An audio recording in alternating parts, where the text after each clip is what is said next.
Is your blonde hair starting to look dull and dirty? Don't worry, because you can easily turn your blonde hair from brassy to brilliant in just 1, 2, 3. All you need is a splash of purple using Shiny Leaf Ultimate Blonde Purple Shampoo and Conditioner. Here's how. First, wet hair and gently massage the shampoo on hair and scalp to create a nice lather. Leave it on for 3 to 5 minutes. 2. Rinse off shampoo to apply conditioner. Then leave product for another 2 to 3 minutes. 3. Rinse thoroughly with water and style hair as desired.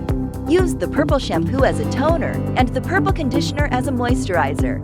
They work together to restore blonde hair that looks fresh and polished.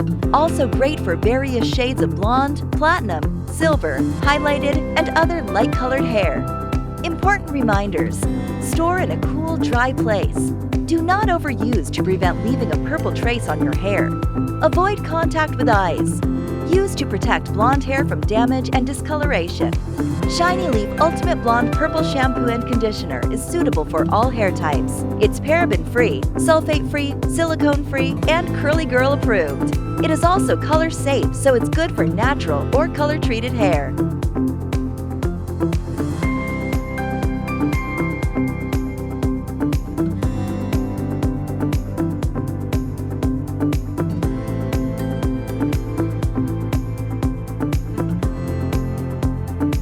Shiny Leaf. Look good. Love yourself.